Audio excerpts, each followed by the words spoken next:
दोस्तों अभी हम 2022 यूपीएससी में जो मैथिली ऑप्शनल है उसका जो पेपर 1 है 2022 में जो भी हुआ उसका क्वेश्चन देखेंगे उसमें क्या क्या पूछता है। तो पहला देखिए कि इसमें क्या है। क्वेश्चन 8 है और 5 का उत्तर देना अनिवार्य है। अभ्यर्थी कुल 5 प्रश्नक उत्तर देती। प्रश्न संख्या 1 और प्रश्न संख्या 5 अनिवार्य है, ये आपको देखना। अब देखिए दोनों प्रश्न जो है 2 सेक्शन में बटा हुआ है। पहला सेक्शन ए में 4 क्वेश्चन है जिसमें से पहला क्वेश्चन अनिवार्य है। उसी तरह से सेक्शन बी में भी 4 क्वेश्चन है जिसमें 5वां क्वेश्चन अनिवार्य है आपको। तो इसका मतलब ये है कि आप एक सेक्शन से 3 प्रश्न का और दूसरे सेक्शन से 2 प्रश्न का उत्तर दे सकते हैं। अब देखिए सेक्शन ए जो है वो भाषा जो है मैथिली भाषा साहित्य है। तो मैथिली भाषा साहित्य में जो देखिए वो पहला जो क्वेश्चन है वो 50 मार्क्स का, उसमें 5 ऑप्शन है और वो कंपलसरी है कि आपको देना ही देना है। ये शॉर्ट नोट है। देखिए अभी क्या है, ए नंबर है मैथिली और बंगला का पारंपरिक संबंध। मैथिली और बंगला भाषा में क्या संबंध है वो बताना है आपको। देखिए क्वेश्चन नंबर बी है प्राकृतिक भाषा व अर्धमगधी। प्राकृतिक भाषा जो है जिससे मैथिली का जन्म हुआ और अर्धमगधी उसके बाद जो है उसके बारे में आपको बताना है। सी नंबर है प्राचीन मैथिली। प्राचीन मैथिली का विशेषता बताना है। प्राचीन मैथिली का विशेषता, प्राचीन मैथिली बोले तो विद्यापति तक का आपको विशेषता बताना है कि उस टाइम क्या क्या होता था, कैसा काव्य लिखा जाता था। उसके बाद डी नंबर देखिए मैथिली क्रियापदक भेद और विशेषता, भेद भी बताना और विशेषता। ई नंबर मैथिली भाषा शास्त्र, मैथिली का भाषा शास्त्र क्या है। अब देखिए दूसरा नंबर जो है उसके बाद सारे क्वेश्चन में 3 ऑप्शन है, तीनों लिखना जरूरी है।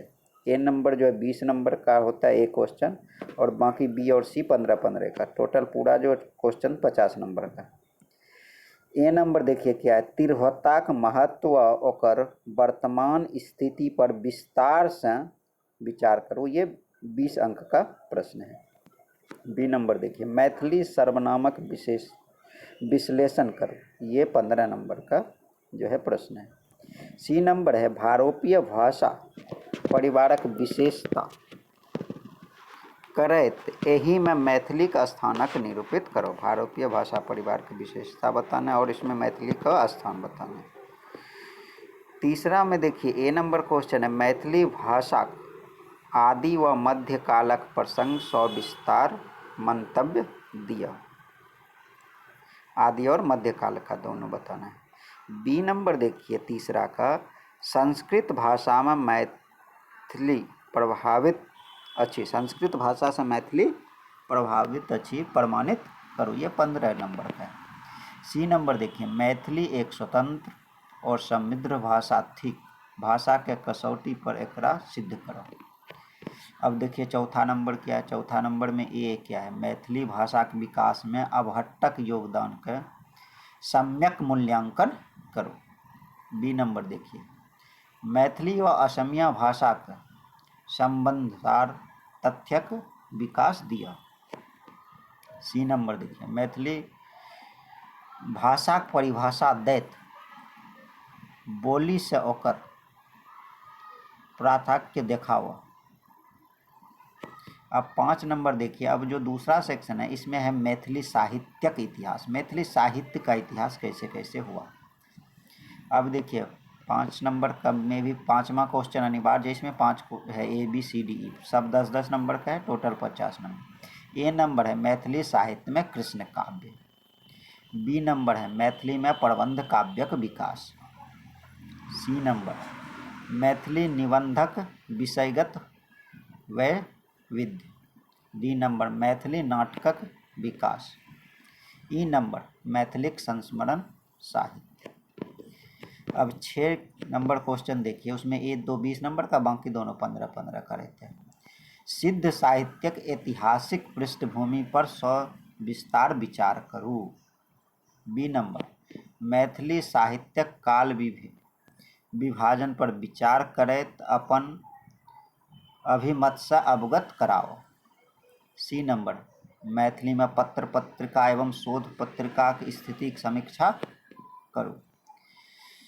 7 नंबर देखिए, विद्यापतिक व्यापक प्रभाव मिथिला धरि सीमित नहीं रहल, यही उक्ति का पल्लवित करो। विद्यापति का प्रभाव सिर्फ मिथिला नहीं, उसके आगे भी है, यूपी में भी चलता है, नेपाल में भी चलता है, बंगाल में भी चलता है विद्यापति का पद, उड़ीसा में भी चलता है। बी नंबर, मध्यकालीन मैथिली नाटकक उद्भव और विकासक संक्षिप्त रूपरेखा प्रस्तुत करो। सी नंबर, मैथिली लोक साहित्यक समृद्धिक प्रतिपादित करो। 8वां और सबसे अंतिम जो प्रश्न है उसमें भी 3 है, उसका ए नंबर, मैथिली उपन्यासक विकास पर विस्तार से प्रकाश दिए। मैथिली उपन्यासक विकास पर विस्तार से प्रकाश दिए। बी नंबर, सुधांशु शेखर चौधरी नाट्य शिल्पक विशेषता दिखाओ। और इसमें सी नंबर है, मैथिली में मुक्तक काव्यक विकासक समीक्षा करो। इसी तरह से हमारा ये क्वेश्चन देखिए 2022 का है, पेपर 1 है। इसी तरह बाद में हम पेपर 2 भी लेके आएंगे और आप लोग अच्छा से पढ़िए। मैथिली विषय बहुत ही अंकदायी है और ऑप्शनल बहुत कम समय में तैयारी हो जाता है, सिलेबस छोटा है, इसलिए थैंक यू।